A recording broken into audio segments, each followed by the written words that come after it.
আমন্ত্রণ এসএটিভির রাতের আয়োজন লেট এডিশনে আপনাদের সঙ্গে আছি আমি জাহিদুর রহমান খান। দর্শক, আজ আমাদের আলোচনার বিষয় বেগম খালেদা জিয়ার চিকিৎসা। আর এই আলোচনায় আমার সঙ্গে স্টুডিওতে আছেন বিএনপির কেন্দ্রীয় নেতা এবিএম মোশাররফ হোসেন, আছেন জাতীয় পার্টির প্রেসিডিয়াম সদস্য এটিইউ তাজ রহমান। এছাড়াও আমাদের সঙ্গে আলোচনায় যোগ দিবেন সুপ্রিম কোর্টের আইনজীবী ব্যারিস্টার মোস্তাসিম তানজির। আপনাদেরকে আমাদের আলোচনায় স্বাগত জানাচ্ছি। আলোচনার শুরুতেই এবিএম মোশাররফ হোসেন, মোশাররফ ভাই, আপনার কাছে যেতে চাই। আপনি জানেন যে বেগম খালেদা জিয়ার চিকিৎসা বিশেষ করে বিদেশে নেওয়ার ক্ষেত্রে ব্যাপক ধরনের একটি প্রতিবন্ধকতা তৈরি হয়েছিল। আমি যতদূর জানি যে 8 বার তিনি আবেদন করেছিলেন দেশের বাইরে চিকিৎসা নেওয়ার জন্য। তিনি যে জটিল বেশ কয়েকটি রোগে ভুগছিলেন দীর্ঘ সময় ধরে, এবং টানা 81 দিন তিনি বাংলাদেশের একটি বেসরকারি হাসপাতালে চিকিৎসাও নিয়েছেন। এই যে জীবন মৃত্যুর সন্ধিক্ষণে থেকেও খালেদা জিয়া অবশেষে লন্ডন যেতে পারলেন এবং সেখানে তিনি চিকিৎসা নেবেন, চিকিৎসার শেষে দেশে ফিরে আসবেন, সেই প্রত্যাশাই যেমন রাখি সুস্থ হয়ে। সবচেয়ে বড় বিষয় খালেদা জিয়া এবং বাংলাদেশের গণতন্ত্র, এই দুটি বিষয়কে আপনি কিভাবে দেখেন? ধন্যবাদ আপনাকে, ধন্যবাদ। অনেকদিন পর আমাদের প্রিয় তাজ ভাইয়ের সাথে দেখা এবং এসএটিভির দর্শক শ্রোতা, আসলে আমরা শুকরিয়া আদায় করছি মহান আল্লাহ তাআলার কাছে যে অনেক দিন পর হলো বেগম খালেদা জিয়া চিকিৎসার জন্য দেশের বাইরে যেতে পারছেন। হয়তো আমরা যখন আলোচনা করছি উনি হয়তো এখন বিমানে আছে, উনি নিরাপদে গন্তব্যস্থলে পৌঁছুক, আল্লাহর কাছে এটি আমরা দোয়া করি। তবে আমি একটা কথা বলি, রাজনীতি থাকবে, রাজনীতি দলের মধ্যে প্রতিযোগিতা থাকবে, এইটাই স্বাভাবিক। কিন্তু সেইটা যদি প্রতিহিংসায় রূপ নেয়, সেটা কিন্তু একটা ভয়ঙ্কর ব্যাপার। আপনি নিজেই আপনার উপস্থাপনায় বলেছেন বেগম খালেদা জিয়ার পরিবার তার চিকিৎসার জন্য 8 বার আবেদন করেছে সরকারের কাছে চিকিৎসার জন্য। এবং আপনি দেখেন সরকার একটা কি খোরা অজুহাত দেখিয়েছিলেন যে নির্বাহী আদেশের 401 ধারায় ওনাকে জামিনে বাসায় থাকার পারমিশন দিয়েছেন। আইনমন্ত্রী বারবার বলেছিলেন, আপনার নিশ্চয় মনে থাকার কথা, জানিসুল হক, যে এইটা নিষ্পত্তি হয়ে গেছে, এটাকে আর পুনর্জীবিত করার কোনো সুযোগ নেই। অথচ 401-এর আপনি 1, 2, 3, 4, 6 পর্যন্ত উপধারা আছে। সেখানে তারা একটা বলেছে যে উনি বাসায় থাকবেন এবং বাংলাদেশে বসে চিকিৎসা নেবেন, আপনি শুধু উনি বাইরে যেতে পারবেন না। এই ধারাটা যদি খালি গভর্নমেন্ট ওমিট করলেই কিন্তু উনি বিদেশে যাওয়ার ক্ষেত্রে কোনো বাধা ছিল না। সম্পূর্ণ রাজনৈতিক প্রতিহিংসা। এবং আপনার একটি কথা মনে আছে, আমরা এই দেখেন আজকে শেখ হাসিনা বাংলাদেশ থেকে পালিয়ে গেছে, আপনি বিএনপির যে অনেক নেতার সাথে তো আপনি টকশো করেন, তাকে মানে অশ্রদ্ধা জানিয়ে অথবা তাকে অবজ্ঞা করে কোনো শব্দ উচ্চারণ করেন না বিএনপি, আমরা জানি না। আমরা শুধু বলি উনি ফেসিস্ট, পালিয়ে গেছে, এই তো। আর আপনি দেখবেন, আমার স্পষ্ট মনে আছেন সাবেক প্রধানমন্ত্রী শেখ হাসিনা, ওনার 84 বছর, যে কোনো সময় মরে যাবে, ওনার চিকিৎসার দরকারটা। এই যে নির্মম ব্যবহার, এটা আপনি দেখেন বাংলাদেশের। এবং আমরা ওই সময় একটা জরিপ, বেসরকারি একটা জরিপ দেখেছিলাম যে 86% লোক বেগম খালেদা জিয়ার ট্রিটমেন্ট চায়। তো সরকার নাকি সব কিছু পালস টিপে বুঝতে পারে, তাহলে এই জিনিসটা কি ওনারা বুঝতে পারে না? অর্থাৎ প্রতিহিংসা। কেন প্রতিহিংসাটার কয়েকটা কারণ আছে, আমরা যেটি অ্যানালাইসিস করেছি আমরা, সেটা হলো একটা হলো বেগম খালেদা জিয়া আজ পর্যন্ত যত নির্বাচন করেছে কোনো নির্বাচনে পরাজিত হয়নি। আর সাবেক প্রধানমন্ত্রী শেখ হাসিনা 3টা নির্বাচনে পরাজিত হয়েছে। আমাদের সাথে তো হয়েছে, জাতীয় পার্টির এক প্রার্থীর সাথে হয়েছে। তারপর দেখবেন বেগম খালেদা জিয়া 91 নির্বাচনের যদি আপনি একটু বিশ্লেষণ দেখেন, সেখানে সবাই জানতো যে আওয়ামী লীগ ক্ষমতায় যাচ্ছে, মানে শেখ হাসিনা বাংলাদেশের প্রথম মহিলা প্রধানমন্ত্রী হবেন। কিন্তু বাংলাদেশের মানুষ যখন অবাধ সুস্থ নিরপেক্ষ নির্বাচনের সুযোগ পেয়েছে, সেই নির্বাচনে অপ্রত্যাশিতভাবে বিএনপিকে বিজয় করে বেগম খালেদা জিয়া প্রধানমন্ত্রী। এখানেও শেখ হাসিনার একটি ব্যাপক ক্ষোভ ছিল যে কেন সে প্রথম মহিলা প্রধানমন্ত্রী হতে পারেনি। তারপর আপনি দেখবেন গত আওয়ামী লীগের শাসন আমলে আমরা একটা জিনিস খুব বেশি করে তাদের নেতারা উচ্চারণ করতেন যে 4 বারের প্রধানমন্ত্রী। তা আপনি কি জনগণের ভোটে একবারও প্রধানমন্ত্রী নির্বাচিত হয়েছেন? আপনি তো একবার 96 সালে আপনি হয়েছেন, 2008-এ হয়েছেন, তারপর পরের 3টা কি হয়েছে? আপনি কোনটা বিনা প্রতিদ্বন্দ্বিতায়, কোনটা রাতে, কোনটা আমরা মামুরা। অর্থাৎ ক্ষমতা থাকার যে একটি অদম্য লিপ্সা আওয়ামী লীগের চরমভাবে পেয়ে বসে। আমি একটা কথা প্রায় বলি, আওয়ামী লীগ একটা প্রাচীন দল, আমরা কিন্তু স্বীকার করি বাংলাদেশের মধ্যে। সেই দলের এই গত আমি তুমি নির্বাচনে কিন্তু 300 এমপি তাদের, তাকে কি রক্ষা করতে পেরেছে? বাংলাদেশের 497টি উপজেলা, 2-1টি বাদে সব তাদের উপজেলা চেয়ারম্যান ছিল, রক্ষা করতে পেরেছে? বাংলাদেশের 367টি পৌরসভা মেয়র, সিটি কর্পোরেশন, সব আওয়ামী লীগের, রক্ষা করতে পেরেছে? যত ইউনিয়ন পরিষদে আপনি দেখেন বিনা ভোটের চেয়ারম্যান। অর্থাৎ আপনার কাউকে চাপিয়ে দিয়ে তাকে রক্ষা করা যায় না, যার জ্বলন্ত প্রমাণ শেখ হাসিনা। আপনাকে জনগণের পালসটা বুঝতে হবে। আজকে বেগম খালেদা জিয়া আপনি দেখেন দীর্ঘদিন মানুষ কিন্তু তাকে দেখতে পায়নি, কখনো হাসপাতালের বেডে, কখনো অত বাসায় এসে উনি সাজা ভোগ করেছেন। আজকে উনি রাজপথে নেমে মানে এয়ারপোর্টে যাচ্ছে, তাও তার প্রয়োজনীয় জিনিস বিমানে ওঠার জন্য, সেখানে ঢাকার রাজপথ কি জনসমুদ্রে পরিণত হয়েছিলেন। এই যে মানুষের স্বতঃস্ফূর্ত ভালোবাসা, এটাকে আপনি কোন বিচারে মূল্যায়ন করবো? আমরা তো জনগণের কাছে কৃতজ্ঞ যে আমাদের নেত্রীর প্রতি মানুষ যে আপামর জনসাধারণ যে শ্রদ্ধাবোধ দেখিয়েছে, যে ভালোবাসা দেখিয়েছে, এটার কোনো মূল্য দেওয়ার মতো আমাদের ক্ষমতা নাই। যার জন্য আমরা একটা কথা বলি, দেখেন আমাদের ভারপ্রাপ্ত চেয়ারম্যান বলেছেন যে আপনাদের এইটা ভাবার কোনো কারণ নাই যে আপনারা ক্ষমতায় চলে গেছেন। আগামী নির্বাচন বাংলাদেশের ইতিহাসের সবচেয়ে অবাধ, সুস্থ, নিরপেক্ষ নির্বাচন হবে। সুতরাং জনগণ দীর্ঘ 15টি বছর ভোট দেওয়ার তৃষ্ণা তাদের মধ্যে, ওই তৃষ্ণা কিভাবে নিবারণ করবে, এইটাই কিন্তু আগামী দিনে বাংলাদেশের জন্য সবচেয়ে বড় চ্যালেঞ্জ। সবাই একটু আপনাকে মনে করিয়ে দেই যে বেগম খালেদা জিয়ার চিকিৎসা নিয়ে তখন বলা হতো যে এটি নিয়ে রাজনীতি করা হচ্ছে বিভিন্ন সময়। আপনি যে গত 3টি নির্বাচনের কথা বললেন, আমি যতদূর জানি যে সেই নির্বাচনগুলোতেও কিন্তু বিএনপির সঙ্গে একটি দর কষাকষির কথা শোনা যাচ্ছিল যে এটা হচ্ছে। আসলে সেই দর কষাকষি সফল হলেই কি খালেদা জিয়া চিকিৎসা নিতে বাইরে যেতে পারতেন? না, এইটা আমার বিএনপি কি বলেছিলেন আপনি দেখেন। বিএনপি আপনার 2014-তে আপনার মনে আছে যে বিএনপিকে কিন্তু স্বরাষ্ট্রমন্ত্রী সহ 5টা মন্ত্রণালয় দেওয়ার কথা বলেছিলেন। বিএনপি তখন বুঝেছিল যে এটা কোনো নির্বাচন হবে না, এটা হলো ভাগাবাটোয়ারের নির্বাচন। বিএনপি কিন্তু সেই নির্বাচন বর্জন করেছিলেন। তারপর আপনারা যারা বিদগ্ধজন, আপনারা অনেকেই কিন্তু তখন বক্তব্য বলেছেন, আপনাকে সহ আমি বলি যে আপনারা বলেছিলেন যে বিএনপির সবচেয়ে বড় ভুল 2014 নির্বাচন গেলে তারা ক্ষমতায় চলে যেতেন। আমরা কিন্তু এই সকল স্টক হোল্ডারদের জনগণের মতামতকে শ্রদ্ধা জানিয়ে আমরা কিন্তু 2008 নির্বাচনে গিয়েছিলাম। এবং কি অবস্থার মধ্যে তখন আমাদের নেত্রী বেগম খালেদা জিয়াকে অলরেডি সাজা দিয়ে দিয়েছে, উনি নির্বাচনের বাইরে। আমাদের ভারপ্রাপ্ত চেয়ারম্যান তারেক রহমান নির্বাচনের বাইরে। আমি অসংখ্য নেতৃবৃন্দ আমাদের কারাগারে, তারপরেও আমরা নির্বাচনে গিয়েছি। আওয়ামী লীগ সেই খালেদা জিয়া নাই, তারেক রহমান নাই, বিএনপির নেতৃবৃন্দ জেলে, আমাদের নামে তৎকালীন সময় 70 থেকে 80,000 মামলা, সেই নির্বাচন করার সাহস পায়নি, দিনের ইলেকশন রাতে করেছে। অর্থাৎ জনসমর্থন যে নাই। এখন দেখেন ডিজিএফআই রিপোর্টগুলি বেরোচ্ছে যে 2008, আজকে আমি গতকালকে দেখলাম একটি পত্রিকা নিউজ করেছে, 2008-এর নির্বাচনে আওয়ামী লীগ 22টা সিট, 18 নির্বাচনে ডিজিএফআই রিপোর্ট দিয়েছিল 22টা সিট আপনারা পাবেন, আর সিট পাবেন না। যার জন্য উনি কিন্তু রাতে ইলেকশন করতে বাধ্য হয়েছে। অর্থাৎ জনসমর্থন হারিয়ে আওয়ামী লীগ এমন একটা রাজনৈতিক দলে পরিণত হয়েছে যেটা তারা বুঝতে পেরে এই কাণ্ডগুলি তারা করেছে, কিন্তু শেষ রক্ষা কিন্তু তাদের হয়নি।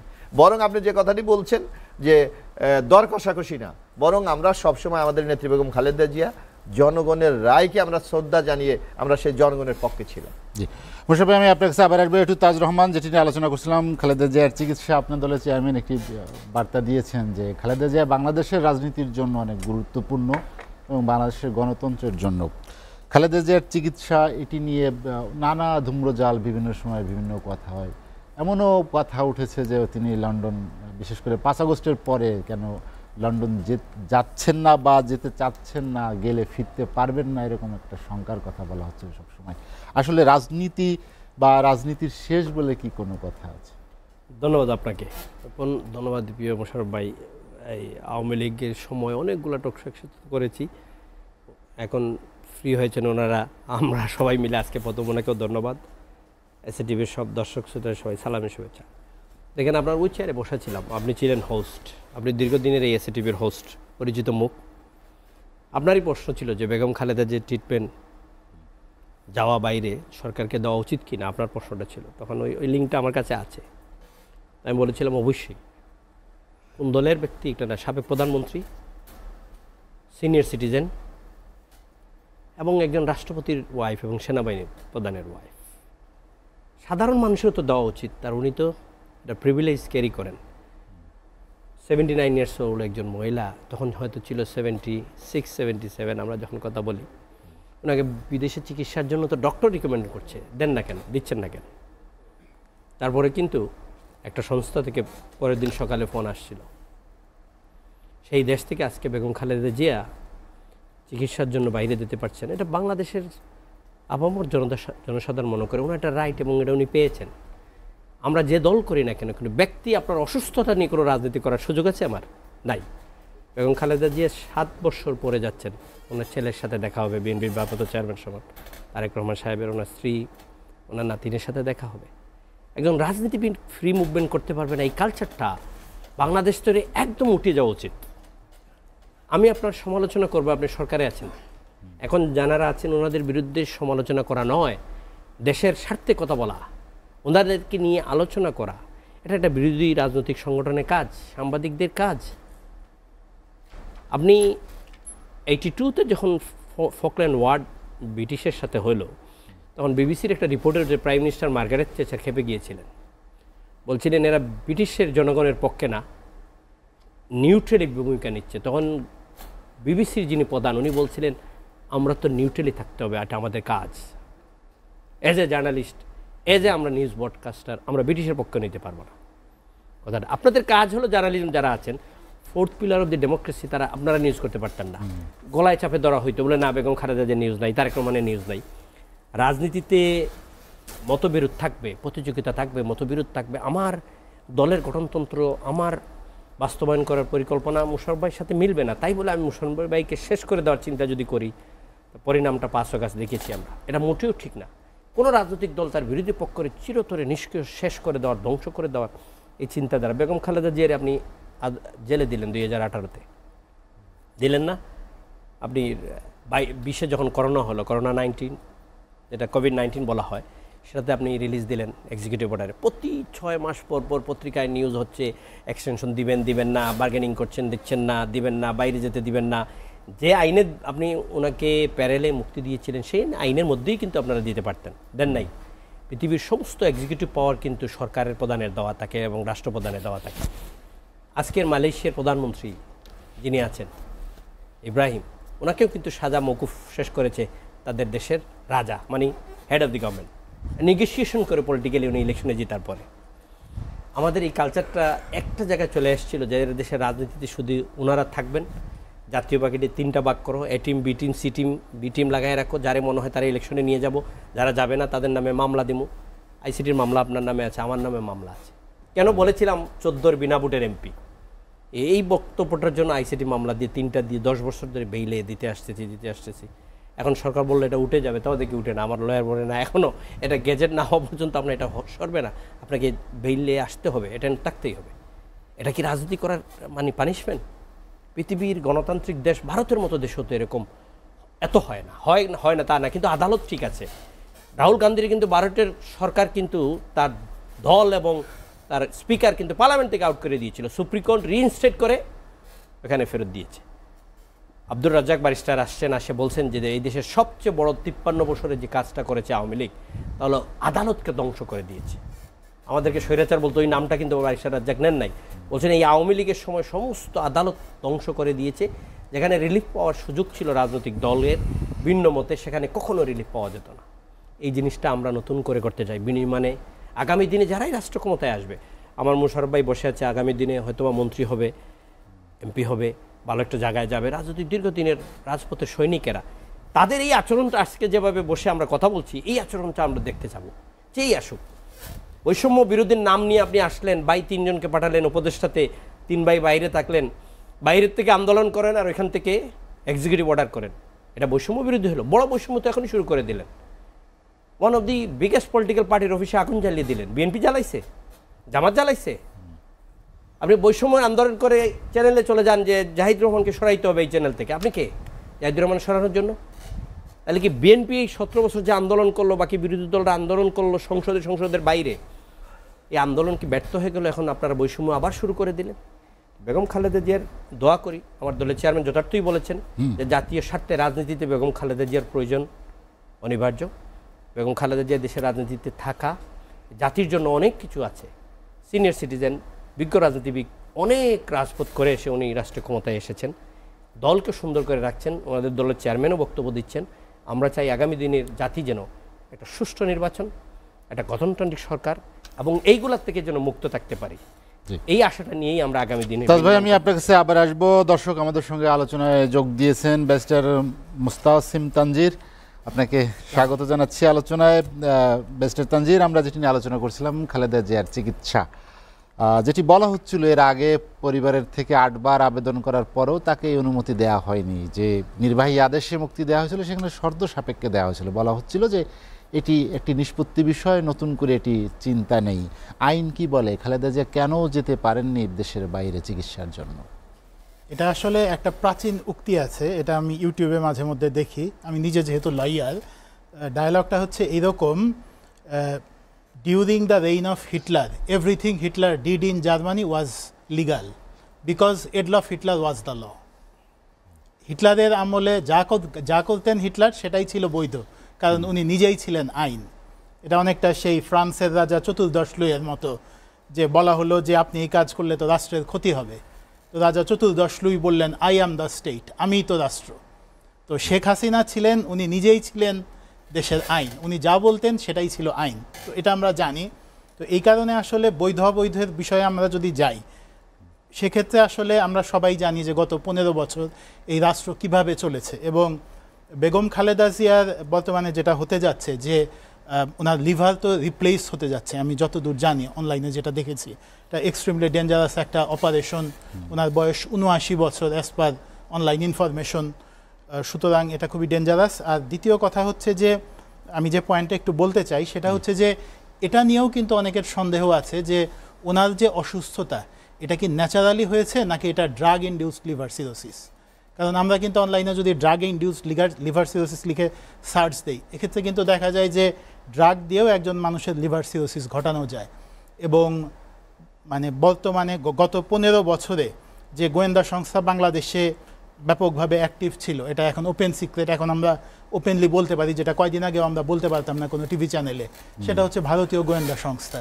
এখন ভারতীয় গোয়েন্দা সংস্থার উপরে আমরা যদি কোনো বইপত্র পড়ি, সেক্ষেত্রে কিন্তু আমরা দেখি যে তাদের গুপ্ত হত্যার যে মেথোডোলজি, সেটার মধ্যে কিন্তু বিষ দিয়ে বা ওষুধ দিয়ে একজন মানুষকে মৃত্যু ঘটানোর বিষয়টা কিন্তু আছে। অর্থাৎ তাদের ফেভারিট বিষ, বইপত্রে আমরা যেটা দেখি যে ফেভারিট বিষ হচ্ছে রাইসিন। এই বিষটা দিলে মানুষের হার্ট অ্যাটাক হয়, এবং এটা পোস্টমর্টেমেও কিন্তু কোনো সিমটম দেখা যায় না। বাংলাদেশে বহু রাজনীতিবিদ এভাবে মারা গিয়েছেন, এমনকি এরশাদ সাহেব, ওনার পিএসও বলেছেন যে এরশাদ সাহেবের লিভার সিরোসিস যেটা, সেটাও ঘটানো হয়েছিল আসলে ড্রাগ দিয়ে, বিশেষ কিছু ড্রাগস ইউজ করা হয়েছিল। এবং এটা সিঙ্গাপুরের চিকিৎসকরাও কিন্তু বলেছিলেন। বেগম খালেদা জিয়া যেখানে যাচ্ছেন, পৃথিবীর অন্যতম অভিজাত একটি হাসপাতাল এবং লন্ডনের প্রায় 100 বর্ষীয় পুরানো একটি private clinic, the London clinic, সেখানে যদি টক্সিকোলজি রিপোর্ট আসে, যদি চেক করা হয়, এরকম কোনো তথ্যও কিন্তু ভবিষ্যতে বের হয়ে আসতে পারে যে ওনাকে ইচ্ছাকৃতভাবে বিষ প্রয়োগ করে বা অবহেলাজনিত কারণে ওনার এই লিভার সিরোসিস অসুস্থতাটি ঘটানো হয়েছে কিনা। না, যে আদেশে ওনাকে মুক্তি দেওয়া ছিল, আমি যেটা জানতে চাচ্ছিলাম আপনাকে, যে সেই আদেশে আসলে আইনগতভাবে তিনি যেতে পারতেন কিনা, তার অনুমতি দেওয়া উচিত ছিল কিনা। যে আদেশে মুক্তি দেওয়া হয়েছিল এর আগে আওয়ামী লীগের আমলে 401-এর নির্বাহী আদেশ যেটা, জি 401-এ জি যেতে পারতেন, কিন্তু সেটি দেয়া হয়নি। জি না, সেটি দেওয়া হয়নি। আপনার কাছে আরেকটি যেটি জানতে চাই যে অনেক গুজব বা অনেক কথা ডালপালা মেলে আছে যে খালেদা জিয়া বিদেশ যাচ্ছেন, তারপরে বাংলাদেশের রাজনীতি কি হবে, সেটি নিয়ে আসলে কোনো শঙ্কা জাগায় কিনা? জি, এটি নিয়ে অবশ্যই শঙ্কা থাকে। তবে যেহেতু উনি একটি প্রতিষ্ঠানের প্রধান, মানে ব্যক্তির কিছু হলেও প্রতিষ্ঠান থাকে এবং ওনার যোগ্য উত্তরসূরিও আছে, তো সেই ক্ষেত্রে আল্লাহ ওনাকে হেফাজত করে ফেরত আনুক। কিন্তু মানে বিষয়টা মোটেও এমন না যে বেগম খালেদা জিয়ার কিছু হলে বিএনপির রাজনীতি শেষ হয়ে যাবে। তো আমরা আশা করি যে উনি সুস্থ হয়ে ফিরে আসবেন, আমরা দোয়া করি। আমি আসলে তেমনটি বলতে চাইনি, আমি বলতে চাচ্ছি যে তিনি আসলে ফিরে আসার ক্ষেত্রে কোনো প্রতিবন্ধকতা তৈরি হবে কিনা, বা বাংলাদেশের রাজনীতির প্রেক্ষাপট ভিন্ন দিকে যাবে কিনা, সেটি একটি গুরুত্বপূর্ণ প্রশ্ন। বাংলাদেশের রাজনীতি ভিন্ন দিকে যাওয়ার আশঙ্কা অনেকেই করছেন। এখন বর্তমান যে সরকার আছেন, ওনারা যদি এভাবে থাকেন, সেক্ষেত্রে ফিরে আসার ক্ষেত্রে প্রতিবন্ধকতা হওয়ার কথা না। কিন্তু আমরা জানি যে আমাদের দেশ অনেক ক্ষেত্রেই ঘটনা নাটকীয় দিকে মোড় নেয়, এবং এত দ্রুত এত কিছু ঘটে এই 2024 সালের জুলাই আগস্টের মতো, যেটি ধারণার বাইরে অনেক কিছু ওলটপালট হয়ে যায়। এক্ষেত্রে সবচাইতে বড় ওলটপালট হবে কোনো কারণে যদি ডক্টর মোহাম্মদ ইউনূসের মৃত্যু ঘটে। ডক্টর মোহাম্মদ ইউনূসের বয়স কিন্তু হাসান আরিফ সাহেবের চাইতে বেশি, আপনি চেক করলে দেখবেন। সো ডক্টর মোহাম্মদ ইউনূসের যদি কিছু হয়, গভর্নমেন্ট আনস্টেবল হবে। গভর্নমেন্ট আনস্টেবল হলে পরবর্তীতে কি ঘটবে, বেগম খালেদা জিয়া কতদূর সুস্থ থাকবেন, সব মিলিয়ে কিন্তু ওনার এই ফেরত আসার বিষয়টি থাকবে। তবে প্রেজেন্ট গভর্নমেন্ট যদি এই ধারাবাহিকতা রক্ষা করে কিছুদিন টিকে থাকতে পারে, যদি এর মধ্যে খুব বড় ধরনের ওলটপালট দেশের রাজনৈতিক ক্ষেত্রে না হয়, সেক্ষেত্রে ওনার ফেরত আসার ক্ষেত্রে আমি কোনো সমস্যা দেখি না। ব্যারিস্টার তানজির, আমরাও তেমনটা প্রত্যাশা করি, এমন কোনো অঘটন কিছু না ঘটুক, সুন্দরভাবে দেশে এগিয়ে যাক। আমরা একটা বিরতি নিতে চাই, বিরতির পরে আবার আসবো। দর্শক, লেট এডিশনে নিচ্ছে একটা বিরতি, ফিরবো শীঘ্রই, সঙ্গেই থাকুন।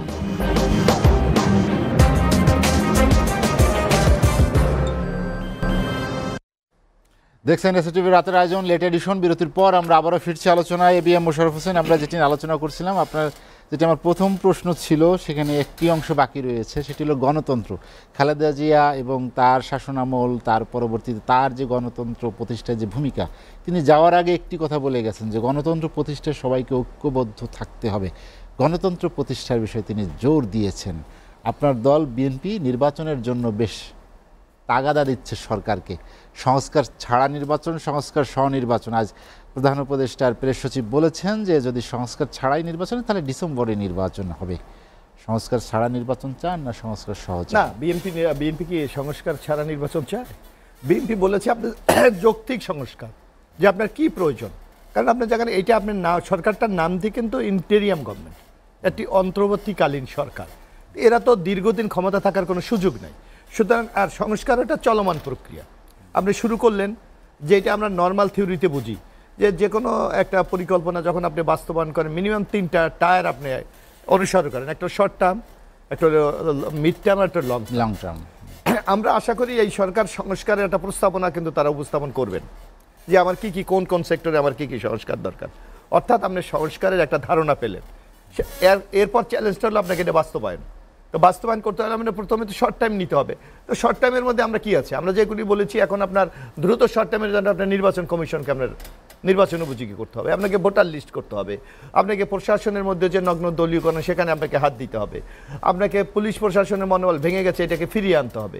এই যে কিছু শর্ট ব্যাপারগুলি আছে, আর নীতিগত কিছু সংস্কার আছে। যেমন আপনার ইদানিং দেখবেন, আমরা যদি আমাদের দলের পক্ষ থেকে বলি, বাংলাদেশ জাতীয়তাবাদী দলের প্রায় আপনার 42টি রাজনৈতিক দল এক হয়ে তারা রাষ্ট্র মেরামতের বা সংস্কার যাই বলি 31 দফা কিন্তু ইতিমধ্যে তারা প্রকাশ্যে ঘোষণা করেছে। এখন আপনাকে দেখতে হবে, আপনার যদি মনে করেন বিএনপির 31 দফা আপনার যেখানে যেখানে আপনার সবার সাথে ঐক্যমত হয় সেটা আপনি চুজ করে নিতে পারেন। আর যদি মনে করেন অন্য দল বা জোট যারা দিচ্ছে সেখান থেকে আপনি নিতে পারেন। এটা তো বিএনপি বলেছে উন্মুক্ত, আমরা একটা খোলামেলা আমরা যে কোনো প্রস্তাব গ্রহণ করার জন্য আমরা প্রস্তুত আছি।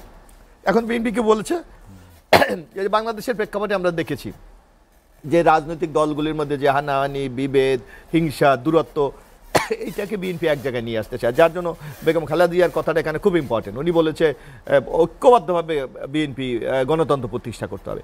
বিএনপিকে বলেছে যদি আগামী যে জাতীয় সংসদ নির্বাচনটা হবে সেই নির্বাচন যদি বিএনপি এককভাবেও জনগণের ম্যান্ডেট পায়, তারপরে বিএনপি দলীয় সরকার করবে না।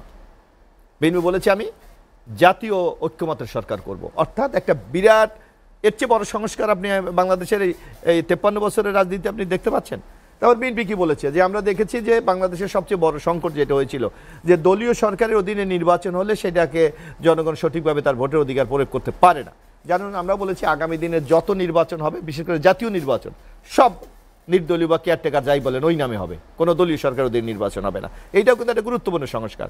আমরা বলেছি যে একটা প্রধানমন্ত্রী যদি দীর্ঘদিন ক্ষমতায় থাকে, তার মধ্যে একটা আত্মহমিকা, একটা কর্তৃত্ববাদী, একটা স্বৈরাচারী মনোভাব জমা দেয়। বিএনপি স্টেট বলে দিয়েছে যে আগামী নির্বাচন থেকে 2 বারের বেশি কেউ প্রধানমন্ত্রী হতে পারবে না। তারপর আপনি দেখেন আমাদের দেশে প্রধানমন্ত্রীর মানে মারাত্মক ক্ষমতা, মানে একটা মারাত্মক শব্দটা আমি ব্যবহার করলাম। বিএনপি বলেছে না, আমরা এই ক্ষমতার ব্যালেন্স করতে চাই। মহামান্য রাষ্ট্রপতি, প্রধানমন্ত্রী এবং আমাদের নির্বাহী বিভাগের মধ্যে আমরা একটা ব্যালেন্স করতে চাই। তো এর চেয়ে আপনি সংস্কার প্রস্তাব আর কি আসার? আমি মনে করি বিএনপি যে প্রস্তাবগুলি দিয়েছে, এই প্রস্তাবগুলি এর বিকল্প কেউ কোনো প্রস্তাব এখন পর্যন্ত কিন্তু উপস্থাপন করতে হয়। তারপর আরেকটি ব্যাপার আপনি দেখবেন যে আমাদের পার্লামেন্টকে বলা হয় রাবার স্ট্যাম্প, কারণ এটাকে আর্টিকেল 70 হলো সবচেয়ে বড় বাধা। বিএনপি বলেছে 4টি জায়গা ছাড়া আপনি আর্টিকেল 70 প্রযোজ্য হবে না। একটা হলো কি আপনার আস্থা ভোট, আপনার হলো বাজেট অ্যামেন্ডমেন্ট, কনস্টিটিউশন অ্যামেন্ডমেন্ট, আর হলো স্টেট সিকিউরিটি। এই 4টি ছাড়া আপনি যে কোনোভাবে আর্টিকেল 70কে আপনি ব্যবহার করতে পারবেন। তারপর আরেকটি কথা বলেছে যে আমাদের দেশে দেখেন যে নির্বাচনী যে ইলেকটোরাল যে সিস্টেম, এই সিস্টেমে পার্টির বাইরে কিন্তু আপনাকে নির্বাচিত হওয়ার কোনো সুযোগ নেই। আপনাকে হয়তো নমিনেশন নিতে হবে অথবা স্বতন্ত্র দাঁড়াতে হবে। তো স্বতন্ত্র যে তার রেকর্ড বাংলাদেশে খুব একটা সুখকর না। তো সেখানে বিএনপি বলেছে এই 300 আসনের বাইরে সমাজে যারা বিভিন্ন স্তরের লোক আছে, যাদের কন্ট্রিবিউশনের কারণে দেশ আজকে এই পর্যায়ে এসেছে, শুধু তো রাজনীতিবিদরা এই জায়গায় নিয়ে আসে নাই। এখানে আমি অর্থনীতি বলেন, সাংবাদিক বলেন, সুশীল সমাজ বলেন, বুদ্ধিজীবী বলেন, আমাদের ফরেন যারা আছে এদের বলেন, কবি সাহিত্যিক বলেন, তাদেরও একটা বিরাট অবদান আছে বাঙাল এই জাতি সত্তাকে তৈরি করার কাছে। সেখানে বলেছে আমরা একটা আপার হাউস করতে চাই, সেখানে এই ধরনের এই শ্রেণীর লোকগুলো যেন এখানে আসতে পারে। এই রকম বিএনপির 31 দফা যদি আপনি দেখেন, তো এখানে এটা গণতন্ত্রায়ন করার জন্য অথবা এই যে বিগত বছরের এই 53 বছরের অভিজ্ঞতার আলোকে একটি নূতন প্রস্তাবনা কিন্তু উপস্থাপন করা হয়েছে। সুতরাং আরও বিএনপি ওপেন করেছে যে এই প্রস্তাবনার সাথে আপনি যদি আরও কিছু অ্যাড করতে চান সেইটাও গ্রহণ করার জন্য আমরা প্রস্তুত আছি। তারপর আপনাদের এইটা তো আমি একেবারে বুলেট বলা। তারপর বিএনপি আরেকটি কথা বলেছে যে আমাদের মধ্যে একটা রেইনবো নেশন তৈরি করতে হবে, যেটাকে আমরা বাংলায় নাম দিয়েছি সম্প্রীতির বাংলাদেশ। যে আজকে দেখেন এই যে জাতিসত্তা সবগুলিকে যদি আপনি একটা জায়গায় নিয়ে আসতে পারেন তাহলে অনেক সংকট থেকে কথা। এখন হলো বিএনপি আওয়ামী লীগের সাথে কথা বলে না, আওয়ামী লীগ বিএনপির সাথে কথা বলে না, বিএনপি জাতীয় পার্টির সাথে কথা বলে না, জামাতের সাথে আরেকজন কথা বলে না। অর্থাৎ আপনার আইডিওলজি যেইটাই থাকুক না কেন, জাতীয় স্বার্থে আপনাকে ঐক্যবদ্ধ হতে হবে। এই ধরনের রিকাউন্সিলিং যদি আমরা করতে পারি তাহলে আগামী দিনে কিন্তু একটি নতুন বাংলাদেশ আমরা তৈরি। এই যে অনেকে বলে নতুন বাংলাদেশ, এই নতুন বাংলাদেশ তো এই যে আমরা যে প্রস্তাবনা এই সিস্টেমগুলি যখন আপনি বাস্তবায়ন করবেন তখনই তো নতুন বাংলাদেশ হবে। আপনি কি শুধু কথার ফুলঝুরি ছড়িয়ে নতুন বাংলাদেশ করতে পারবেন না। এই যে যারা বৈষম্য বিরোধী ছাত্র আন্দোলন আপনি দেখেন, এই এখন যারা কথা বলছে, আমরা দেখেছিলাম কি এখানে একজন ব্যারিস্টার আছেন, রাজনীতিবিদ তাজভাই আছেন, আপনিও গণমাধ্যম আছেন। তখন আন্দোলনটা শুরু হয়েছিল কি দিয়ে? বৈষম্য, যে সাধারণ ছাত্ররা কোঠার কারণে চাকরি পাচ্ছে না, এই বৈষম্য দূর করে মেধার মূল্যায়ন করতে হবে। মূল স্পিরিটটা তো এটা ছিল। এখন আপনি বলেন রাষ্ট্র সংস্কার করতে হবে, আমার সংবিধান বাদ দিতে হবে, আমাকে রিপাবলিক করতে হবে। কে আপনাকে এই রাইট দিয়েছে? কে দিয়েছে আপনাকে? তারপর আমরা সংস্কারের পক্ষে, তারপর আমরা সংস্কারের বিরুদ্ধে না, কারণ যুগের একটা ডিমান্ড আছে। কিন্তু আপনি প্রতিদিন নতুন নতুন তত্ত্বপাত্য করে আজকে আপনি আমার মহান মুক্তিযুদ্ধ আমার অহংকার, আপনার মুক্তিযুদ্ধকে বাদ দিয়ে দিতে হবে। What is this? যদি আমার কনস্টিটিউশন 16 বার অ্যামেন্ডমেন্ট হয়েছে না, আমি প্রয়োজন হলে আরও হবে, অসুবিধা কি? আপনাকে এটাকে যুগ উপযোগী করতে হবে, জনগণের মানে কাছাকাছি নিয়ে যেতে হবে। তার জন্য আমার যা দরকার তাই আমি করব। হ্যাঁ, এখানে গত আওয়ামী লীগের আমলে আমাদের সংবিধানে বেশ কিছু সংকট তৈরি করেছে। এখানে একজন আমাদের আইনজীবী আছে, যেমন আমাদের আর্টিকেল 7, সেখানে বলা হয়েছে যে জনগণই রাষ্ট্রের মালিক। সেখানে আওয়ামী লীগ আর্টিকেল 7-কে এমনভাবে করেছে যে একটা পরিবারকে সুরক্ষার উনি ইনস্ট্রুমেন্ট হিসাবে সংবিধানকে ব্যবহার করেছে। বলা হয়েছে যে কোনো পার্লামেন্ট কেন, কেউ এই সংবিধান যদি কোনো কারণে অ্যামেন্ডমেন্ট করে তাকে 7 বছরের জেল খাটতে হবে, সর্বোচ্চ শাস্তি 7 বছর। আর এই অ্যামেন্ডমেন্ট তো আপনার মৃত্যুদণ্ড দেবে। তা আপনার কনস্টিটিউশন চেঞ্জ হবে না, এটাকে আপনি বলে দিতে পারেন? আপনি তাহলে আওয়ামী লীগের বিচার তো আগে হওয়া উচিত। 72 কনস্টিটিউশন আমরা কয়বার, আওয়ামী লীগের আমলে তো 4র্থ সংশোধনী হয়েছে। তাহলে আপনাদের কি বিচার কে করবে? আপনাদের বিচার কি করবে? আর কোন একটি সংবিধান একটা পরিবারকে রক্ষার সংবিধান হতে পারে না, এটা দেশের সংবিধান, জনগণের সংবিধান। সুতরাং এই জটিলতাগুলো যদি আমরা নিরসন না করি তাহলে তো আগামী দিনে গণতন্ত্রী বাংলাদেশ তৈরি করা যাবে না। যার জন্য আমাদের ঐক্যমত যেমন দরকার, পাশাপাশি কিন্তু আরেকটি জিনিস আপনি লক্ষ্য করবেন যে আওয়ামী লীগ আমাদের মনোজগতে এই 15.5 বছরে কিন্তু একটা বিরাট পরিবর্তন করে দিয়ে গেছে, মানুষকে কিন্তু কর্তৃত্ববাদী করে দিয়ে গেছে। মানুষ মনে করছে যে ক্ষমতার প্রয়োগের মাধ্যমে আমি সবকিছু অর্জন করব না, আপনার জনগণের কাছে যেতে হবে, তাদের ম্যান্ডেট নিতে হবে, তাদের মন জয় করে আপনাকে কিন্তু আগামী দিকে এগিয়ে যেতে হবে। মোশাররফ ভাই, আমি আপনার কাছে আবার আসবো একটু। তাজ রহমান, যেটি মোশাররফ ভাই বলছিলেন যে সংস্কারের বিষয়ে বিএনপির 31 দফার বাইরে আসলে কি গুরুত্বপূর্ণ সংস্কার আছে? সরকারি বা কেন এতগুলো সংস্কার কমিশন করলো? বিএনপির 31 দফা আওয়ামী লীগ থাকা অবস্থায় টকশোতে কথা হয়েছিল, কয়েকটা তাদের ভালো প্রপোজাল ছিল। যে ব্যক্তি হিসেবে, একজন রাজনৈতিক কর্মী হিসেবে আমি মনে করি আপার হাউস, এই যে যখন সিনিয়র সিটিজেন হয়ে যাবেন তখন কনস্ট্যান্টলি রানিং পলিটিক্সের ফ্রন্ট লাইনে থাকাটা ডিফিকাল্ট হয়ে যায়। তার জন্য বাট এদেরকে রাজনীতি থেকে আপনি এলিমিনেট করতে পারবেন না। তাই ওনাদের প্রয়োজন মনে আপনি আপার হাউসে নিয়ে যাবেন, ওদের টিং টাং হিসেবে রাখবেন, তাদেরকে আপনি ডে টু ডে আপনার থেকে নিতে পারবেন, আলোচনা হবে, ক্রাইসিস মুভমেন্টে এদের হেল্প লাগবে। Is very important upper house. Rainbow nation তারা বলেছে যে আমরা অন্যান্য পলিটিক্যাল পার্টি নিয়ে সরকার গঠন করতে চাই, it is a good idea. বাকি সবগুলোর মধ্যে সব দলের একটা প্রপোজাল থাকে। আমাদের প্রপোজালে আছে ডে ওয়ান থেকে আপনি জানেন ডিসেন্ট্রালাইজেশন, আমরা প্রাদেশিক সরকার করতে চাই, যেটা বিএনপিও আসছে, সেটা এই সরকারও চিন্তা করছে, এটা তো টেম্পোরারি। এগুলো করতে হলে কি আপনি দেশকে পলিটিক্যাল পার্টি জনগণ ইউনাইট থাকতে হবে। আপনি দেশকে ডিভাইড করে একটা অংশকে বাদ দিয়ে আপনি কিন্তু এটা করতে পারবেন না। সবাই ওনার বক্তব্য বলেছেন আমরা চাই সবাইকে নিয়ে করতে। আওয়ামী লীগ যে ভুলগুলো করেছে সেই ভুলের জন্য তাদের সাজা দিতে হবে, কিন্তু দল হিসাবে আওয়ামী লীগকে টোটালি যদি আপনি এলিমিনেট করে ফেলেন তাহলে এই যে তাদের যে নীরব সমর্থক যারা, এরা কোথায় যাবে? আন্ডারগ্রাউন্ডে যাবে, নকশাল পার্টি তৈরি করবে, আগামীতে আমাদের ইলেকশনে যাবে, আমাদের বিভিন্ন রাজনৈতিক দলের কর্মীরা তাদেরকে মারবে, সেই রাস্তা তৈরি করতে চাচ্ছেন। এটা তো আরও বড় বৈষম্য এবং আরেকটা দেশকে অস্থিতিশীলতার দিকে নিয়ে যাওয়ার আরেকটা পায় তারা। দেখেন আরেকটা প্রপোজাল তারা হাসির পাত্র করছে, বলছে ভোটের অধিকার নিয়ে আসতে হবে এইজ অফ 17, প্রার্থী হবে 21 বছরে। যেটি আপনাকে বলছি আমি 21 বছর 17তে আপনি নিয়ে আসতে যাচ্ছেন ভোটারদের। আপনি ইউনাইটেড নেশনের মেম্বার, ইউনাইটেড নেশনে এটা আইনে বলে দেওয়া হয়েছে যারা সিগনেচারি আছে যে প্রত্যেকজন 18-এর নিচে পর্যন্ত সবাইকে শিশু বলা হয়। তা আপনি শিশুকে এখন ভোটার বানাতে চাচ্ছেন?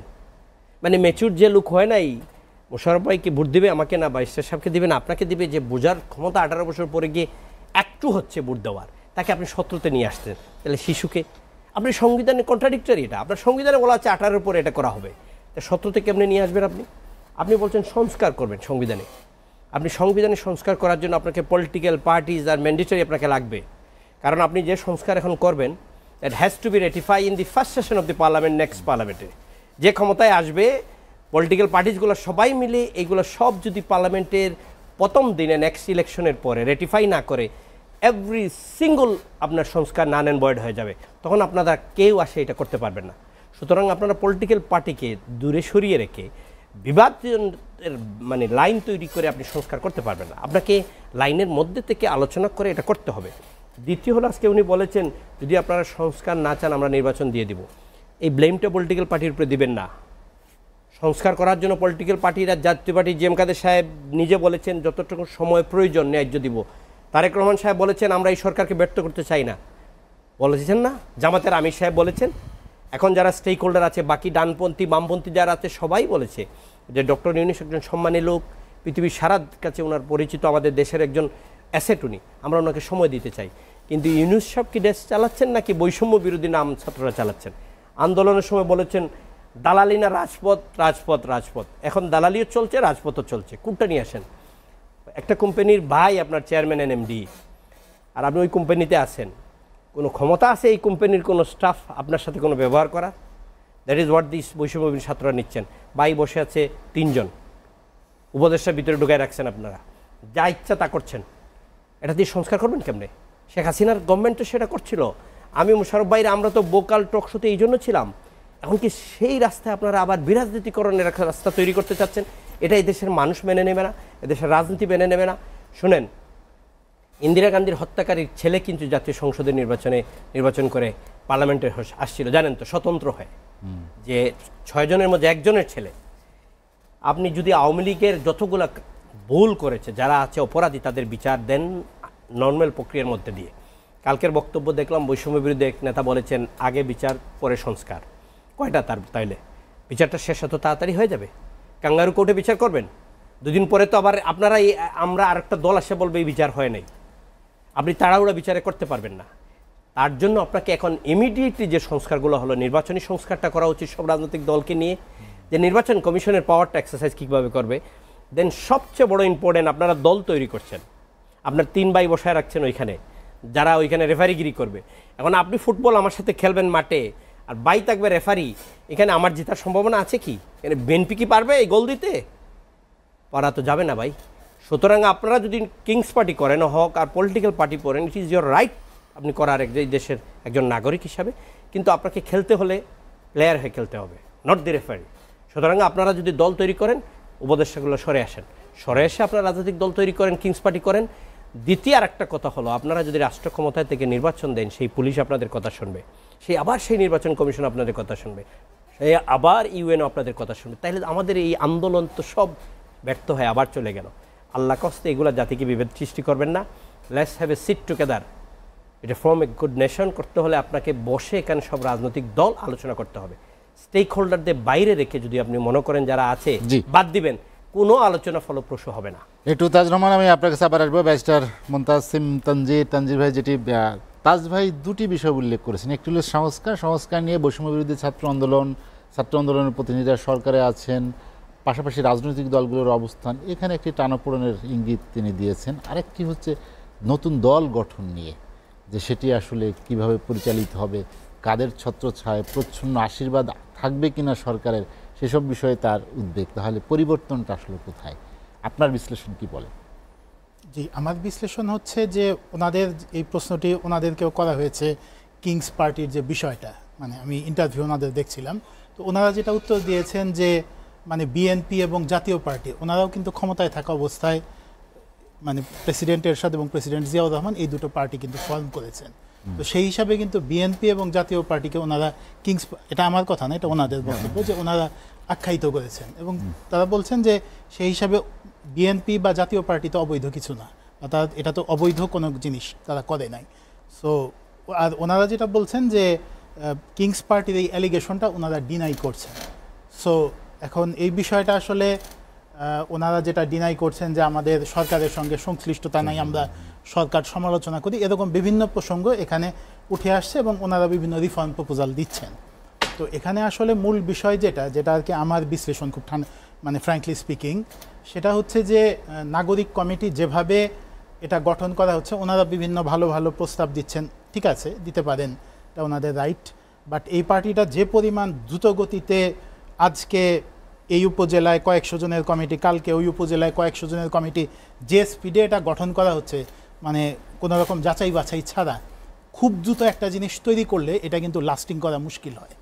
সো ওনাদের কিন্তু এই পার্টি স্ট্রাকচারে ভবিষ্যতে সমস্যা দেখা দিবে, কারণ কাকে ওনারা ঢোকাচ্ছেন, ওনারা কিন্তু এত র্যাপিডলি এই জিনিসটা বিল্ড আপ করা হচ্ছে যে এই পার্টির লংজিভিটি নিয়ে লং টার্মে সমস্যা দেখা দিবে। এখন হয়তো ওনারা একটা ফ্লোয়ের মধ্যে আছেন, বাট একটা পলিটিক্যাল পার্টি তৈরি করা এটা কিন্তু অনেক বছরের ব্যাপার এবং এটা কিন্তু একটা ধীরে ধীরে একটা ধারাবাহিক একটা প্রক্রিয়ায় প্রক্রিয়াও। লোক বাছাই করে আদর্শ তৈরি করে ধীরে ধীরে জিনিসটা তৈরি করতে হয়। আপনি জুলাই আগস্টের বিপ্লবের মতো আপনি যদি কয়েক সপ্তাহে বা কয়েক মাসে একটা বিশাল পার্টি পুরো দেশে দাঁড় করিয়ে ফেলেন অনেক লোকজন ডাক দিয়ে, এই জিনিসটা কিন্তু লাস্টিং করা নিয়ে প্রবলেম দেখা দেয়। ওনাদের কিন্তু এই প্রবলেমটা লং টার্মে হতে পারে।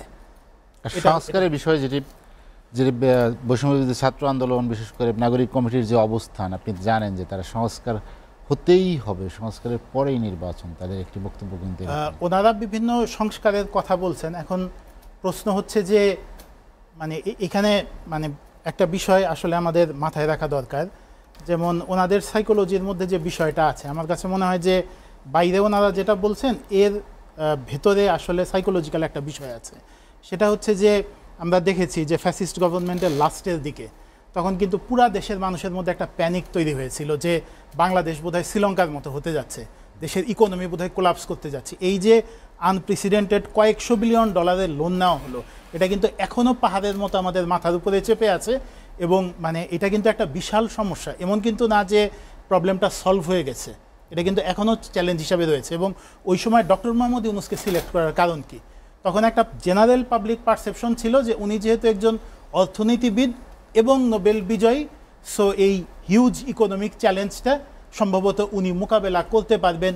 উনি হয়তো দ্রব্যমূল্য, মানে মানুষ যেটা আশা করেছিল যে দ্রব্যমূল্য কমাতে পারবেন এবং ওনার যে ইন্টারন্যাশনাল কানেকশন, এটা দিয়ে IMF, world bank, western world থেকে আরও সাহায্য, টাকা পয়সা, লোন নিতে পারবেন এবং এই পরিস্থিতি সামাল দিতে পারবেন। এই জেনারেল পারসেপশনের উপর থেকে কিন্তু ওনাকে আনা হয়েছে এবং এখনও পর্যন্ত কিন্তু অনেকের মধ্যে এই পারসেপশনটা আছে। এখন এই আশা কতটুকু পূর্ণ হয়েছে এটা আসলে ভিন্ন বিষয়।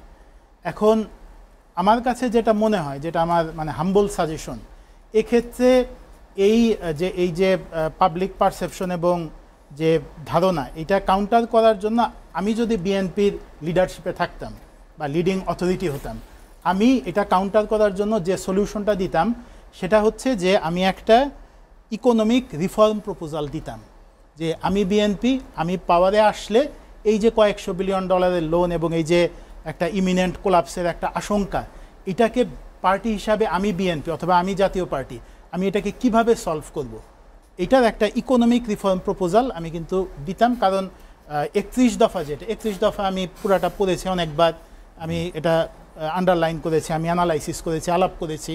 এটা ভালো জিনিস, এটার মধ্যে অনেক ভালো কথা আছে, যেমন সামরিক বাহিনীর সংস্কার ইত্যাদি, আরও অনেক কিছু আছে, কিন্তু সব কিছু ছোটো ছোটো বুলেট পয়েন্টে, কারণ এত ডিটেইলে তো যাওয়া সম্ভব না, অল্প কয়েক পেজের একটা ডকুমেন্ট।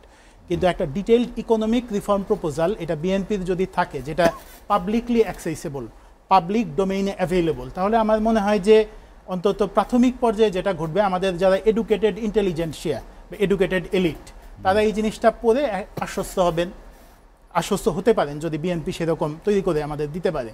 এবং সেক্ষেত্রে কিন্তু পাবলিকের যে ধারণা বা অনেকের মধ্যে যে একটা ধারণা যে বিএনপি আসলে কি হবে আমরা জানি না, বা তারা বা বৈষম্য বিরোধী সমাজও তারা বিভিন্নভাবে যেটা বলার চেষ্টা করছে যে বিএনপি আসলে কি আসলে এটা সামলাইতে পারবে, এরকম একটা কোশ্চেন ওনারা বিভিন্ন সময় রেইজ করেন। তো এই জিনিসটা কিন্তু আমার মনে হয় মোকাবেলা করা যেত। এটা এমন না যে আমি বিএনপির শত্রু হিসাবে এটা বলছি, এটা আমি জাস্ট একটা constructive suggestion as a general citizen আমি বললাম।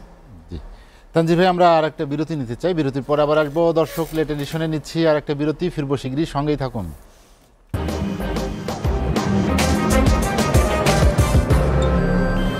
দেখছেন এসএটিভি রাতের আয়োজন লেট এডিশন। বিরতির পর আমরা আবারও ফিরছি আলোচনায়। এবিএম মোশাররফ হোসেন, মোশাররফ ভাই, আলোচনা শেষ করতে চাই। নির্বাচন নিয়ে কথা হচ্ছিল যে নির্বাচন, এই বিশেষ করে প্রধান উপদেষ্টার যিনি প্রেস সচিব, তিনি বলেছেন যে এবছরের শেষে নির্বাচন করতে চান।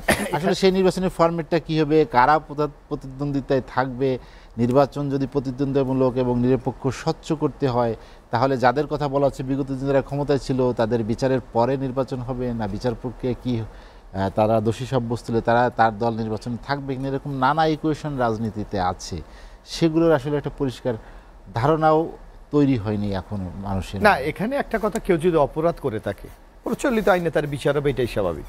কেন আপনি বিচার কতদিনে শেষ করবেন সেটা তো আপনি বলার কোনো সুযোগ নেই। এখানে একজন ব্যারিস্টার আছে, কারণ একটা বিচার নির্ভর করে আপনার সাক্ষ্য প্রমাণ, তথ্য উপাত্তর উপর, যে আপনি কতটুকু যুক্তি উপস্থাপন করে বা তথ্য প্রমাণ দিয়ে আপনি তাকে অভিযুক্ত করতে পারেন, অথবা তার আইনজীবীরাও তাকে মুক্ত করার জন্য কতটুকু তথ্য উপাত্ত দিতে পারে। সুতরাং এইটা হলো বিচারিক প্রক্রিয়ার উপর নির্ভর করে। সুতরাং বিচার শেষ, এখন একটা বিচার 10 বছর শেষ হলো না, আপনি কি 10 বছরের অপেক্ষা করবেন? এইটা কোনো যৌক্তিক কথা হতে পারে না। বরং আমরা যে জিনিসটি বারবার বলেছিলাম রাজনৈতিক দলের পক্ষ থেকে, বিশেষ করে বিএনপি, যে আপনি একটা রোড ম্যাপ দেন, একটা শিডিউল দেন, যে এই কাজটা আপনি এই টাইমে করতে চান। যেমন এখন আমরা যেটা বুঝতে পারছি, আপনি ধরেন এই সরকারের এখন যে এই সংস্কার কমিশন করেছে, আমরা যদি একটু আপনি হিসাব করি, আপনার এই যে 15 তারিখ, আপনার 15ই জানুয়ারির মধ্যে আপনার রিপোর্টগুলি দিয়ে দেবে, এটা কিন্তু জানুয়ারি মাস, আপনাকে হিসাব করেন। তারপর আপনি কি বলেছেন, আপনি রাজনৈতিক দলগুলির সাথে আলোচনা করবেন। ধরেন রাজনৈতিক দলগুলির সাথে 1 মাস লাগলো, জানুয়ারি ফেব্রুয়ারি 15। তারপর আপনি বলছেন যে সুশীল সমাজ, এদের স্টক হোল্ডার, অন্য স্টক আলাপ, আরো ধরেন 1 মাস, আরো 2 মাসে ধরেন, তাহলে জানুয়ারি ফেব্রুয়ারি মার্চ। তারপর আপনি বলবেন এটা নিয়ে আপনি একটি সামগ্রিক মত বিনিময় করবেন সবার সাথে, আপনার কাছে তথ্যপত্র ধরলেন আরো 2 মাস, তাহলে জুনের পর আপনি কি করবেন? ফাংশনটা কি আপনারই যদি আমি টাইম শিডিউল দেখি, তাহলে জুনের পর আপনি কি করবেন? এগুলি বাস্তবায়ন করবেন। বাস্তবায়ন তো এগুলি কিছু আছে অ্যামেন্ডমেন্টের দরকার, কিছু আছে জাতীয় ঐক্যমতের দরকার, এই রাজনৈতিক দলগুলির কমিটমেন্ট দরকার যে আগামী জাতীয় পার্লামেন্টে যারা ক্ষমতায় যাবে তারা কি অ্যামেন্ডমেন্ট করবে না করবে না, যেটা তাজ ভাই বলেছে। আমি এখন নানা স্বপ্ন দেখতে পারি, কিন্তু এই আমার স্বপ্ন বাস্তবায়নের তো একটা পদ্ধতি আছে, সেটা হলো নেক্সট পার্লামেন্টে যারা জয়যুক্ত হয়ে সংসদে যাবে তারা আপনাকে পাশ করিয়ে দেবে, এই আস্থা তো আপনাকে অর্জন করতে হবে। আমি এখন অনেক স্বপ্ন দেখতে পারি, কিন্তু রাজনৈতিক দলগুলি অ্যাকসেপ্ট করলো না, কি হবে? সুতরাং এখানেও রাজনৈতিক দলের সাথে একটা আস্থার সম্পর্ক কিন্তু আপনাকে তৈরি করতে হবে। আর যদি সরকার মনে করে যে এটা তাজ ভাই বলেছে যে কিংস পার্টি গঠন করে আপনি আপনার মতো একটা পার্লামেন্ট তৈরি করে সব কিছু পাশ করাবেন, সেটা ভিন্ন ব্যাপার। সেটা বাংলাদেশের জনগণ কতটুকু মেনে নেবে, অথবা জনগণের কতটুকু আপনি সমর্থন পাবেন।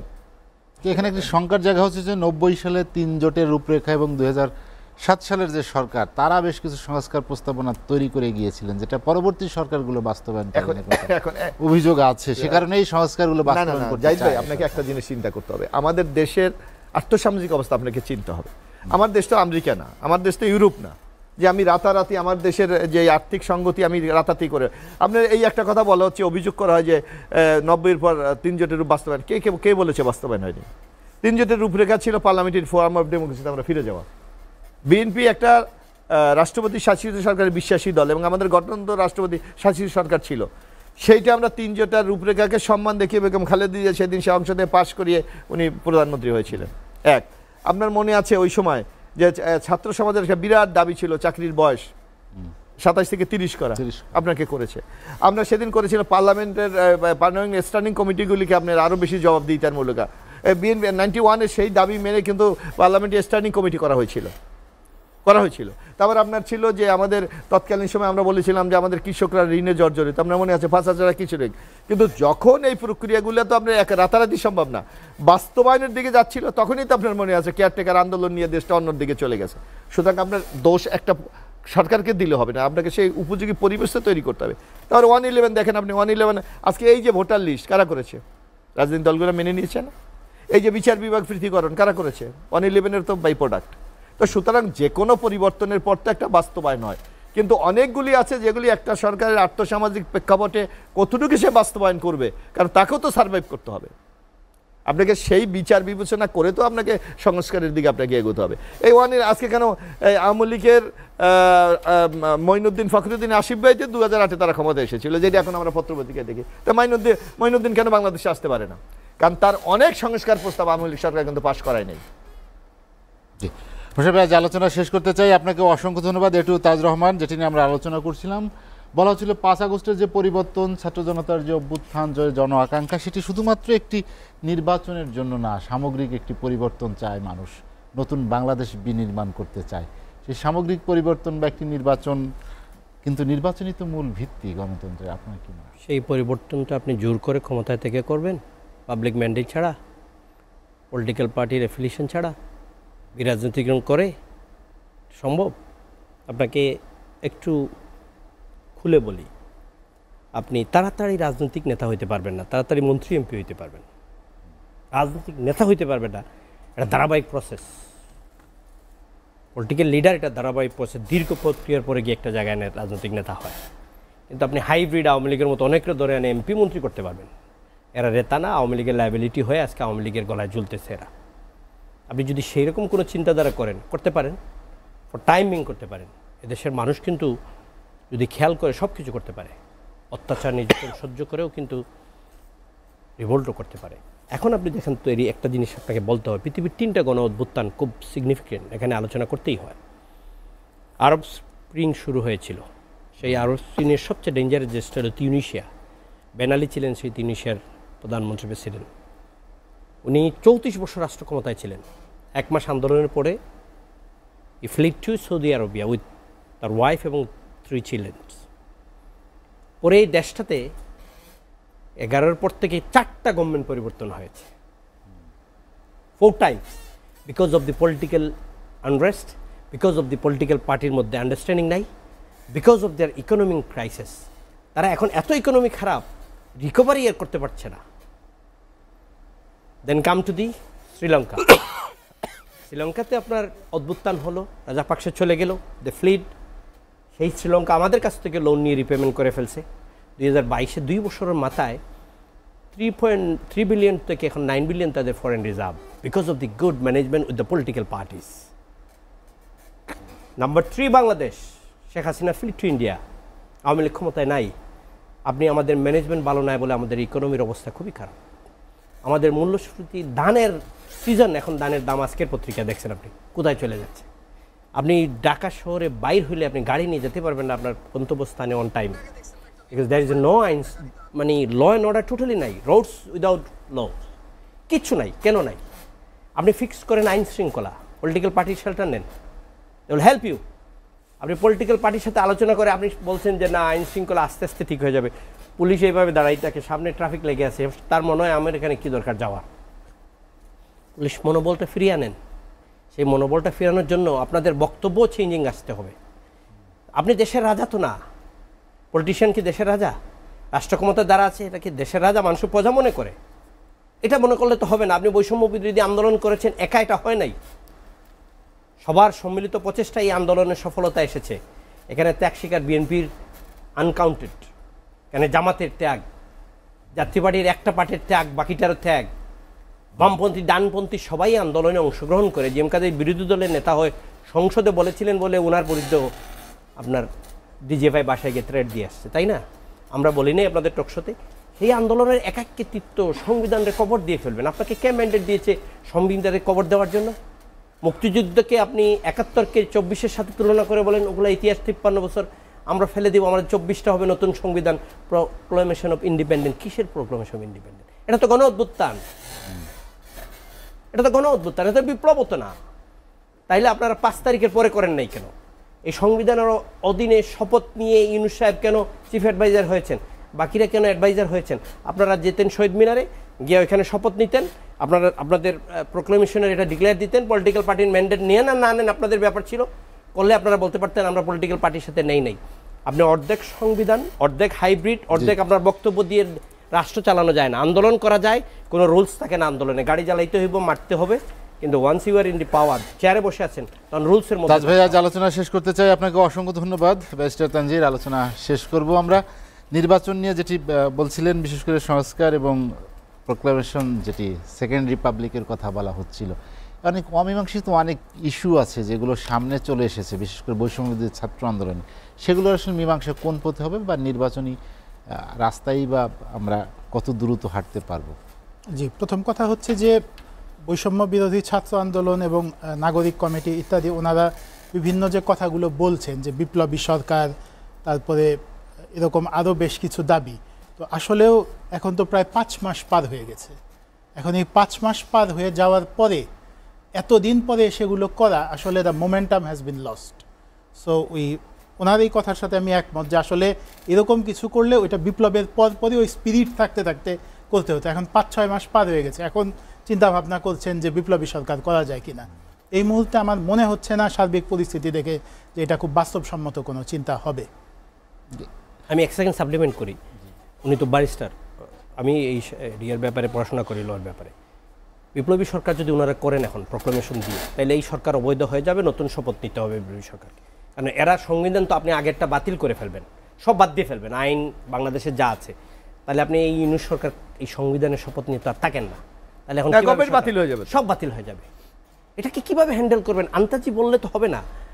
আপনাকে দেশ চালাইতে হলে নবসের মধ্যে, ব্যারিস্টার কোর্টে গিয়ে যখন জাজের সামনে বক্তব্য দিবেন, ওদিন দি ফ্রেমওয়ার্ক অফ দি লর ভিতরে থাকতে হবে, বাইরের বক্তব্য দিলে কাজ হবে না। আলোচনাটা শেষ করতেছি। ব্যারিস্টার তানজিরের কাছে সর্বশেষ জানার যেটি বিষয়, যে 15 জানুয়ারি একটি টাইম লাইন আছে, আপনি জানেন যে সংস্কার কমিশন যেমন প্রতিবেদন দেবেন, তেমনি বৈষম্যবিরোধী ছাত্র আন্দোলনের কিন্তু একটি টাইম লাইন, যে সেই সময় প্রোক্লামেশনটা দিতে হবে।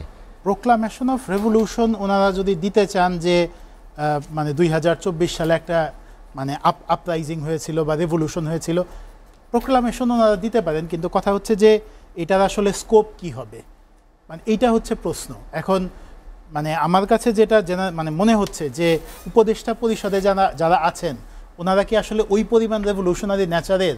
এটা আমার কাছে অন্তত মনে হয় না যে মানে প্রোক্লামেশন দিয়ে ওনারা সব কিছু উল্টে আবার নতুন করে শুরু করবার মতো যে বিপ্লবী স্পিরিট, সেটা উপদেষ্টা সেটা হবে নাকি শুধুমাত্র ডিক্লারেশন হতে পারে? কি এটা আমার কাছে মনে হচ্ছে যে উপদেষ্টা পরিষদের যে পরিস্থিতি বা ওনাদের যে মানসিকতা, এটা জাস্ট একটা ডিক্লারেশন হবে, কারণ ওনাদের মধ্যে ওই রকম কোনো প্রস্তুতি এখন পর্যন্ত লক্ষ্য করা যাচ্ছে না।